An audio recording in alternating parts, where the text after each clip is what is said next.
गोटे परिचय हजारे मित्र गढ़ी दे थाए, आउ गोटे हस हजारे दुख को भूले दे थाए। काहार दुर्बलता को देखि परिहास कर नाही। जीवन केबे सुजोग दे थाए तो केबे धोखा भी दे थाए। सबुठारु बड़ जादू तो उद्धार होई थाए, नेबा लोक ही अदृश्य होई जाई थाए। समय मूक नुहे, मौन थाए। समय आसिले कही थाए, किए कहार निजर होई थाए। परात्मा समस्तंको गोटे माटी गढ़ी थांती। केवल पार्थक्य एतिकी कि केही बाहर सुंदर होई थांती तो आउ केही भितर सुंदर होई थाए।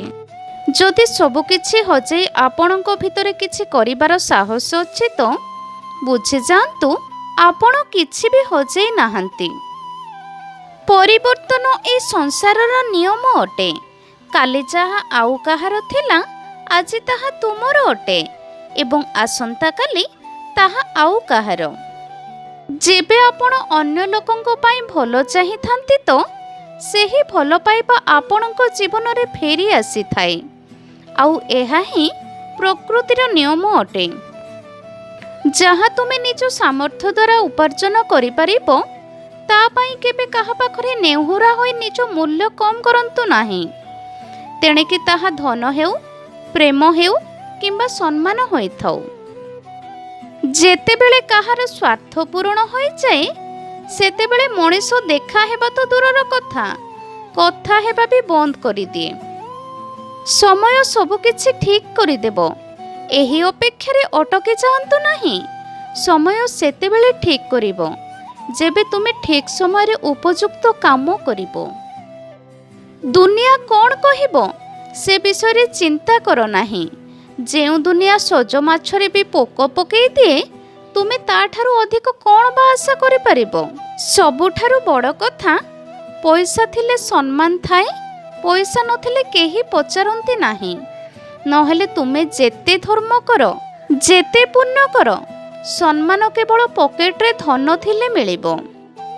सफलतार आधार हेउछि सकारात्मक चिंताधारा और चिरंतन प्रचेष्टा। भाग्य केवल परिश्रम द्वारा बदली थाए, चिंता करिबा द्वारा नुहे। परिश्रम एते निरवतार सह कर जे तुम सफलता कोलाहल सृष्टि करिदेबो। जीवन रे खराब परिस्थिति आपण को बर्बाद करने को आसे नहीं, किछि ना किछि शिक्षा देबा को आसी थाए। समय बदली गले मनीष मध्य बदली जाए। ता पई करा जायथिबा समर्पण और समस्त पछ कथा मध्य भूली जाए। एहा ही हेउछि मनीषर प्रकृति। काहाको महत्व देबार अछि, तेबे बंची थाउ थाउ दियो। मरिबा परे तो बाहर लोक भी कांदी पकांती। मनीष शरीर सबुठारु सुंदर अंग हेउछि तार हृदय। जदि हृदय रे अलिया भरी होई थाए, तेबे संपूर्ण शरीर जेते सुंदर होई थाउ किछि फरक पड़े नाही। संघर्ष को देखि हारि जाओ नाही। मने रख, जेते बड़ संघर्ष हेबो सेते बड़ सफलता भी मिलिबो। मिछ कहि विश्वास भांगिबा अपेक्षा सत कहि संपर्क भांगी देबा भलो होई थाए। कारण संपर्क आउ थरे गढ़ी हेबो, हेले विश्वास नुहे। आपण सबु बेले खुशी रे रहिबा ही आपणको शत्रुंको पाई जंत्रणादायक होई थाए। खराब लोक सेमाने नहंती जे आपणको एकथा कुहे कि आपण किछि करि परिबे नाही। खराब तो आपणको विचार जे तांको कथा को मानि नै थाए। जे प्रकृत प्रेम करि थाए, दुनिया ताठारु एही तीनोटी जिनिस छड़े नै थाए, सुख, सम्मान आउ इज्जत।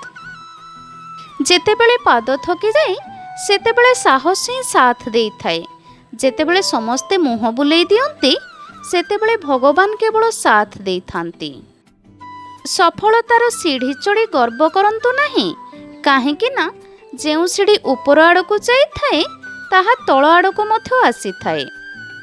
आमे सबुबेले जहा विषय रे भाबु, जहा विषय रे चिंता करू, सेई माने ही हमको बुझंती नाही।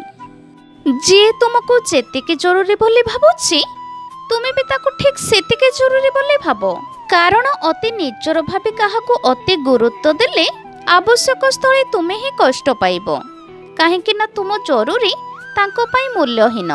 ନିଜ ସଫଳତାର ଅଧିକାର ନିଜ ବାପା ମାଆଙ୍କୁ ଭୁଲରେ ବି ଦେଖାଅନି, କାରଣ ସେହିମାନେ ହିଁ ତାଙ୍କର ସବୁକିଛି ହରାଇ ତୁମକୁ ଆଜି ଜିତେଇଛନ୍ତି। ତୁମ ହାତରେ କଲମ ଧରେଇବା ପାଇଁ କେତେ ଥର ଯେ ସେମାନେ ନିଜ ହାତକୁ ରକ୍ତାକ୍ତ କରିଛନ୍ତି ତାର ହିସାବ ରଖିବା ସମ୍ଭବ ନୁହେଁ। କୌଣସି ଗରିବ କି ଅସହାୟ ମଣିଷକୁ ସାହାଯ୍ୟ କରିବାରେ କୁଣ୍ଠାବୋଧ କରନ୍ତୁ ନାହିଁ। ହୋଇପାରେ ଭଗବାନ ଆପଣଙ୍କ ସାହାଯ୍ୟରେ ତାଙ୍କୁ ସହାୟ ହେଉଛନ୍ତି। ଆବଶ୍ୟକ ମୁତାବକ ସାହାଯ୍ୟ କରନ୍ତୁ। ଏତେ ନୁହେଁ କି କେହି ଆପଣଙ୍କର ଭଲ ଗୁଣର ଫାଇଦା ଉଠାଇବାକୁ ଲାଗିବ। ସର୍ବଦା ନିଜକୁ କୌଣସି ନା କୌଣସି କର୍ମରେ ବ୍ୟସ୍ତ ରଖନ୍ତୁ। ନିଜକୁ ଯେତେ କର୍ମଚଞ୍ଚଳ ରଖିବେ ଜୀବନରେ ଦୁଃଖ ସେତେ କମ୍ ରହିବ।